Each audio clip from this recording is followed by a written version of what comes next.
2025년 결산 독일 이주 정책 전환의 성과와 남겨진 과제. 2025년 한 해 독일로 향하는 불법 입국자 수가 최근 2년 사이 절반 이하로 급감하며 큰 변화를 맞이했습니다.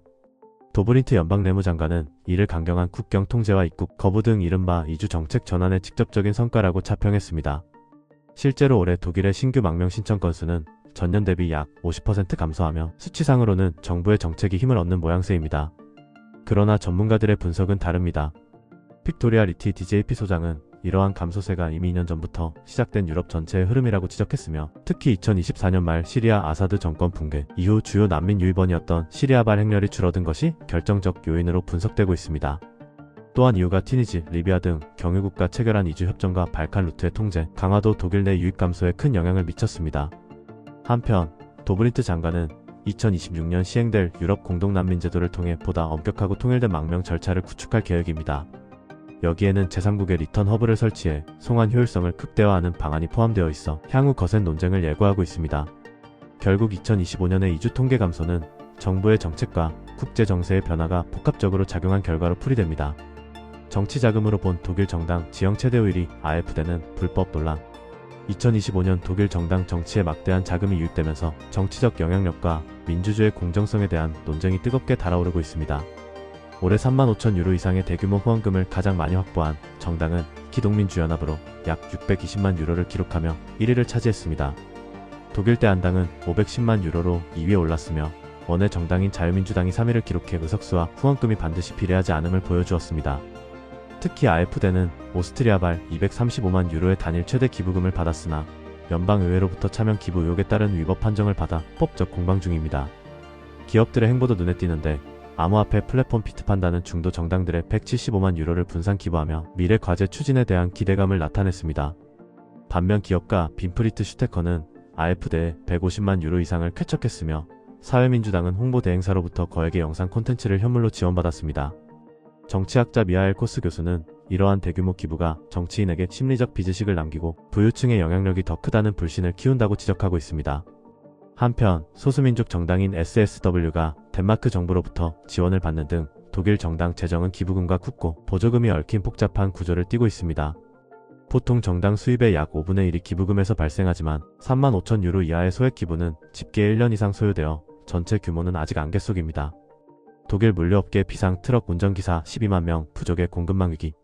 독일 물류업계가 역대 최악의 인력난에 직면하면서 독일 전역에서 트럭 12만 대 이상이 멈춰 서는 초유의 사태가 벌어지고 있습니다. 독일 화물 운송 물류협회는 매년 3만 명 이상이 은퇴하는 반면 신규 유입은 절반에 그쳐 인력 공백이 갈수록 심화하고 있다고 밝혔습니다. 인력난의 여파로 운송사들은 트럭 주문을 취소하거나 인건비 상승을 감당하지 못해 신규 운송 입찰을 아예 포기하는 실정입니다. 도로 운송 의존도가 80%에 달하는 독일 물류 구조상 트럭이 멈추면 슈퍼마켓, 진열대가 비는 등 소비자의 일상에도 타격이 불가피합니다. 엥겔하르트 회장은 과거 코로나19 당시의 공급망 마비 사태를 언급하며 현재 상황이 단순한 병목 현상을 넘어선 구조적 위기라고 경고했습니다. 이처럼 인력난이 심각한 이유는 장시간 노동과 낮은 보수, 가족과 떨어져 지내야 하는 열악한 근무 환경 탓에 직업 매력도가 낮기 때문입니다. 독일 내 트럭 운전기사의 월 세전급여는 2,700에서 3,500 유로 수준으로 높은 노동 강도와 수천 유로에 달하는 면허 취득 비용 대비 낮다는 평가입니다. 전문가들은 고령화와 신규 인력 유입 절벽이 맞물린 현재의 상황을 방치할 경우 물류 대란이 상시화될 수 있다고 지적하며, 정부 차원의 교육비 지원과 자격 취득 절차 간소화, 그리고 실질적인 임금 인상 없이는 이 구조적인 악순환을 끊어내기 어렵다고 분석합니다. 독일 가자 안정화군 불참 방침 재건과 외교적 역할에 집중. 독일 정부가 가자지구 평화 정착을 위한 국제 안정화군에 군사적 파병을 하지 않겠다는 입장을 공식화했습니다. 바데풀 외무장관은 인터뷰를 통해 안정화군 임무가 단순 중재를 넘어 무력 사용을 동반하는 치안 확보임을 분명히 했다. 그는 휴전 2개월이 지난 시점에서 독일군이 직접 무력 임무를 수행하는 것을 국민이 받아들이기 어렵다며 파병의 선을 그었습니다. 이번 논의는 하마스 무장해제와 국제군 배치를 골자로 한 트럼프 미국 대통령의 가자 평화계획 2단계 이행 과정에서 불거졌는데, 독일은 직접적인 군사 참여 대신 UN 틀 내에서의 정치적 외교적 구조 형성에는 건설적으로 참여할 의지가 있음을 밝혔습니다. 특히 바데풀 장관은 가자지구가 이스라엘군 통제구역과 하마스 영향권으로 영구 분단되는 상황을 가장 경계해야 한다고 강조했습니다.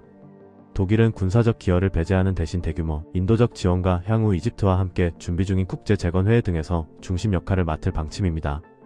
현재 인도적 지원이 소폭 증가했으나 구호단체들의 원활한 활동을 위한 접근성은 여전히 크게 부족하다는 것이 독일 정부의 판단입니다. 한편 바데풀 장관은 이스라엘의 요르단강 서안지구 정착촌 확대 승인 방침에 대해 두 국가 해법을 져야 한다며 공식 비판했습니다. 독일 바이오 식품 매출 180억 유로 돌파 수요는 급증, 생산은 정체. 독일 바이오 유기농 식품 시장이 인플레이션 침체를 완전히 벗어나 2025년 매출 180억 유로를 돌파할 것으로 전망됩니다. 독일 농민연맹은 올해 매출이 전년 대비 약 8% 증가하며 2022년 이후 본격적인 시장 회복 국면에 진입했다고 분석했습니다. 이러한 성장의 핵심 동력은 대형 유통업체들이 내놓은 합리적인 가격대 자체, 브랜드 PB 제품이 소비자들의 호응을 얻은 것이 중요 요인으로 꼽힙니다. 이미 2024년에 매출 170억 유로로 사상 최고치를 경신한 바 있어 독일 내 유기농 식품 소비는 확고한 대세로 자리 잡는 모양새입니다. 그러나 독일 국내 유기농 농산물 생산 기반은 이러한 수요 증가 속도를 전혀 따라가지 못하고 있는 형편입니다.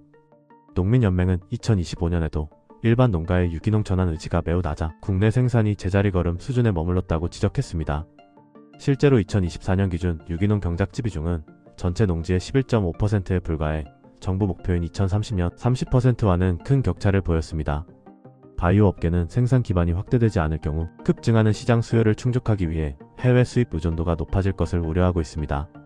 전문가들은 시장의 지속 가능한 성장을 위해 소비 장려뿐만 아니라 농가의 유기농 전환을 촉진할 강력한 정책 지원이 시급하다고 입을 모으고 있습니다.